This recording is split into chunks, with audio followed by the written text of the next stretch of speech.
இன்னைக்கு சொல்ல போற சம்பவம் 15 வருஷத்துக்கு முன்னாடி சென்னையில தான் நடந்திருக்கு. அந்த கிரைம் ஸ்டோரிய தான் இப்போ நான் உங்ககிட்ட தெளிவா சொல்ல போறேன். சரி வாங்க, நேரா கதைக்கு போயிடலாம்.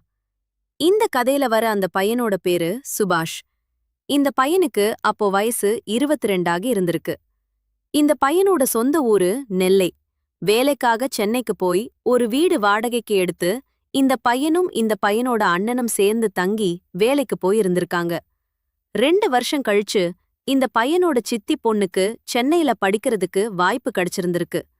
அந்த பொண்ணோட வீட்ல, நீ காலேஜ்ல தங்கி படிக்கிறத விட உங்க அண்ணங்க கூட தங்கி போய் படி, உனக்கு அவங்க 2 பேரும் உன்னை நல்லா பாத்துப்பாங்க அப்படின்னு சொல்லி இந்த சித்தி பொண்ண இந்த பையன் இருக்க வீட்டுக்கு அனுப்பியிருந்திருக்காங்க.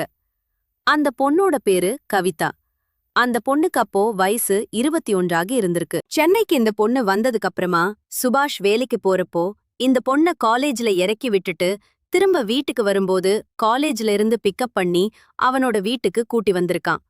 இந்த பையனுக்கு அப்போ பஜனை பண்றதுல நாட்டம் கொஞ்சம் அதிகமா இருந்திருக்கு. அதனால ஸ்டீல் கேசட் வாங்கி பஜனை படங்கள் நிறைய பார்த்திருக்கான். படங்கள் அதிகமா பார்த்த அவனோட கூடவே பிறந்த தம்பிய டெய்லி அடிச்சு வாந்தி எடுக்க வச்சிருக்கான். இது மட்டும் இல்லாம இந்த பையன்கிட்ட 50 சீடிக்கு மேல இருந்திருக்கு. சுபாஷோட அண்ணன் நைட் டியூட்டி பாக்குறதுனால இவனோட அண்ணன் வேலைக்கு போனதுக்கு அப்புறம் நைட்டு இவன் படத்தை போட்டு பார்த்து தனியா இருந்த அவனோட தம்பிய அடி அடி அப்படின்னு அடிச்சிருந்திருக்கான். இந்த பொண்ணு வரதுக்கு முன்னாடி இப்படிதான் இவன் அந்த வீட்ல இருந்திருக்கான். சுபாஷோட தங்கச்சி கவிதா வீட்டுக்கு வந்ததுக்கு அப்புறமும் இவன் அந்த பழக்கத்தை மாத்தாமதான் இருந்திருக்கான். அவன் தங்கி இருந்த வீட்ல 2 ரூம் இருந்திருக்கு. ஒரு ரூம்ல இவனோட கவிதா தங்கச்சியும், இன்னொரு ரூம்ல இவனும் இவனோட அண்ணனும் தங்கியிருந்திருக்காங்க. இவங்க வச்சிருந்த டிவி ஹால்ல இருந்திருக்கு. இவனோட சித்தி பொண்ணு வீட்டுக்கு வந்ததுக்கு அப்புறமா தூங்கிட்டாளா அப்படிங்கறத உறுதிப்படுத்திட்டு இவ ஹால்ல உட்கார்ந்து படம் பார்த்திருந்த இவனோட தம்பியை எழுப்பி மண்டையில அடிச்சு வாந்தி எடுக்க வச்சிருக்கான். ஒரு நாள் இவ ஹால்ல உட்கார்ந்து தொட்டு பார்த்துக்கிட்டு இவனோட கூடவே பிறந்த தம்பிய மண்டையில அடிச்சிருக்கான். அந்த நேரத்துல கவிதா தண்ணி குடிக்கிறதுக்காக ரூம திறந்து வெளியில வந்திருக்கா. அப்போ அத பாத்துட்டு வந்திருக்கா. அந்த பொண்ணு இவனை பார்த்ததை இவன் கவனிக்காம ரொம்ப ஆர்வத்தோட அவனோட வேலைய பாத்திருந்திருக்கான். அதுக்கப்புறம் கவிதா கிச்சன்ல தண்ணிய குடிச்சிட்டு திரும்ப அவளோட ரூம்ல போய் தூங்கியிருக்கா. இந்த பொண்ணுக்கு அன்னிக்கு தூக்கம் வராம இருந்திருக்கு. அடுத்த நாள் காலையில இந்த பையன் வேலைக்கு போறப்போ இந்த பொண்ண கூட்டி போயிருக்கான். அப்போ பைக்ல போகும்போது இந்த பொண்ணு சுபாஷ பார்த்து, டே அண்ணா, நேத்து நைட் என்ன படம் பாத்துக்கிட்டு இருந்த அப்படின்னு கேட்டிருக்கா. இத கேட்ட உடனே இவனுக்கு தூக்கி வாரி போட்டிருக்கு. என்ன சொல்றதுன்னு தெரியாம, நான் ஒரு இங்கிலீஷ் படம் பாத்துக்கிட்டு இருந்தேன் அப்படின்னு சொல்லி சமாளிச்சிருக்கான். அப்போ அந்த பொண்ணு, நீ என்ன மாதிரி படம் பாத்துக்கிட்டு இருந்தேன்னு நான் பார்த்தேன் அப்படின்னு சொல்லிட்டு செல்லமா முதுகுல ஒரு தட்டு தட்டியிருக்கா. இப்படி இந்த பொண்ணு சொன்ன உடனே இவனுக்கு என்ன பண்றதுனே தெரியல. கொஞ்ச நேரம் பேசாம வண்டிய ஓட்டி போயிட்டு அந்த பொண்ண காலேஜ்ல இறக்கி விட்டுட்டு இவ அவனோட வேலைய பாக்கறதுக்கு அவனோட கம்பெனிக்கு போயிருக்கான். இவ இப்படி வண்டியில போய்கிட்டே இருக்கும்போது இவனுக்கு ஒரே யோசனையாவே இருந்திருக்கு. உண்மையிலேயே கவிதா நம்மள பாத்திருப்பாளோ? நம்மள பாத்திருந்தான்னா ஏன் நம்மள ஒண்ணுமே சொல்லல? ஒருவேளை வீட்டுக்கு வந்ததுக்கு அப்புறமா நம்மளோட அண்ணன் கிட்ட சொல்லிருப்பாளோ? இந்த விஷயம் வீட்டுக்கு தெரிஞ்சா அதுக்கப்புறம் அசிங்கமாயிடுமே அப்படின்னு ஒரே யோசனையில வண்டிய ஓட்டிக்கிட்டு போயிருக்கான். அவன் கம்பெனிக்கு போனதுக்கு அப்புறமா ஒழுங்கா வேலை பார்க்காம இருந்திருக்கான். அன்னிக்கு வேலைய முடிச்சிட்டு கவிதாவ பைக்ல ஏத்திக்கிட்டு வீட்டுக்கு போயிருக்கான். வீட்டுக்கு போய் பார்த்தா அவனோட அண்ணன் நைட் டியூட்டிக்கு போறதுக்காக கிளம்பிக்கிட்டு இருந்தான். இவனுக்கு ஒரே பயமா இருந்திருக்கு. ஐயையோ, எதுவும் சொல்லிடுவாளோ அப்படின்னு. ஆனா இந்த பொண்ணு எதுவும் சொல்லாம அமைதியா அவளோட ரூமுக்கு போயிட்டு இருந்தா. இவனுக்கு இருந்த அந்த பயத்தையும் குழப்பத்தையும் போக்குறதுக்காக அன்னிக்கு நைட்டு சரக்கடிக்கலாம் அப்படின்னு முடிவு பண்ணிருக்கான்.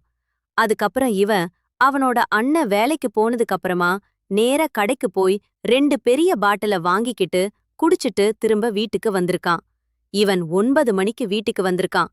இவனை பார்த்து கவிதா சிரிச்சுக்கிட்டே, சாப்பிடலையா அப்படின்னு கேட்டிருக்கு. இல்ல, இனிமேதான் சாப்பிடணும் அப்படின்னு சொல்லிருக்கான்.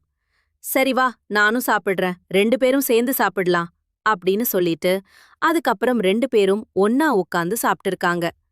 சாப்பிட்டு முடிச்சதுக்கு அப்புறமா சுபாஷ் அவனோட கவிதா தங்கச்சிய பார்த்து, நீ போய் தூங்கு, நான் டிவி பார்க்க போறேன் அப்படின்னு சொல்லியிருக்கான். உடனே அதுக்கு அந்த பொண்ணு, சீக்கிரமாவே எந்திரி, தூங்கிட்டு ரொம்ப நேரம் டிவி பார்த்துக்கிட்டு இருக்கா அப்படின்னு அட்வைஸ் பண்ணிருக்கா. இப்படி சொல்லிட்டு அவ போய் அவளோட ரூம்ல தூங்க ஆரம்பிச்சிருக்கா. இவன் கொஞ்ச நேரம் டிவில காமெடி நிகழ்ச்சி பார்த்துக்கிட்டு இவனோட தங்கச்சி நல்லா தூங்கினதுக்கு அப்புறமா இவன் வழக்கம் போல அவனோட வேலைய பார்க்க ஆரம்பிச்சிருக்கான். திடீர்னு கதவு திறக்கிற சத்தம் கேட்டிருந்திருக்கு. உடனே இவன் சேனல மாத்தி டக்குன்னு வேற சேனல் வச்சிருக்கான். திரும்ப 5 நிமிஷம் கழிச்சு அவன் வழக்கம் போல படத்தை பார்த்திருக்கான். கொஞ்ச நேரம் கழிச்சு அந்த பொண்ணு நடந்து வர சத்தம் கேட்டிருக்கும். ஆனா இவன் விடாம படம் பார்த்திருக்கான். அதுக்கு முக்கிய காரணம், அங்கே அவனோட கூடவே பிறந்த தம்பி அழுகிற நேரம் வந்திருந்தது. அதனால இவனுக்கு அத மாத்துறதுக்கு மனசு வராம, என்ன நடந்தாலும் பரவாயில்லேன்னு அதையே பார்த்துக்கிட்டே இருந்திருக்கான். அந்த நேரம் அந்த பொண்ணு தூங்குறதுக்காக ஹாலுக்கு வந்திருக்கா. இவன் டக்குன்னு உடனே சேனலை மாத்திட்டு, என்ன கவிதா இங்க வந்த அப்படின்னு கேட்டிருக்கான். என்னோட ரூம்ல ஃபேன் ஒர்க் ஆகல, ரொம்ப ஸ்லோவா ஓடுது, தூக்கமே வரல, அதான் ஹால்ல தூங்க போறேன் அப்படின்னு சொல்லியிருக்கா. இவ இன்னும் வேலைய முடிக்காம இருந்திருக்கான். இவனுக்கு என்ன சொல்லி அந்த பொண்ண அனுப்புறதுன்னு தெரியாம குழம்பி போயிருக்கான். அதுக்கப்புறம் இவன் வேற சேனல் மாத்தி காமெடி நிகழ்ச்சிய பாத்துக்கிட்டே இருந்திருக்கான். இவளும் தூங்காம தொடர்ந்து டிவி பாத்துக்கிட்டே இருந்திருக்கா. அப்போ திடீர்னு கவிதா அவனை பார்த்து, டே அண்ணா, நீ இன்னும் எவ்ளோ நேரம்தான் டிவி பாக்குற மாதிரி நடிக்கிற, நானும் அத பாக்கதான் போறேன் அப்படின்னு சொல்லியிருக்கா. அதுக்கு அவன், தெரியுதுல்ல, அப்புறம் எதுக்கு இங்க வந்து தூங்குற, நீ போய் தூங்கு, இல்லனா என்னோட ரூம் சும்மாதான் இருக்கு, அங்க போய் தூங்கு அப்படின்னு சொல்லியிருக்கான். அதுக்கு இவ, டேய், நான் ஒரு காரணமாத்தாண்டா இங்க வந்திருக்கேன் அப்படின்னு சொல்லியிருக்கா. என்ன காரணம் அப்படின்னு அவன் கேட்டிருக்கான். நானும் படம் பார்க்கணும்னு கை பண்ணிருக்கேன், ஆனா என்னால வீட்ல பார்க்க முடியல, இங்க எனக்கு ஒரு வாய்ப்பு கிடைச்சிருக்கு, அத நான் யூஸ் பண்ணிக்கிறேன்டா, ப்ளீஸ் நீ போய் உன்னோட ரூம்ல தூங்கு, நான் கொஞ்ச நேரம் படம் பார்க்கறேன் அப்படின்னு இவ சொல்லிருக்கா. இத கேட்ட உடனே இவனுக்கு தூக்கி வாரி போட்டிருக்கு. அதுக்கு இவன் கவிதா கிட்ட, படம் மட்டும்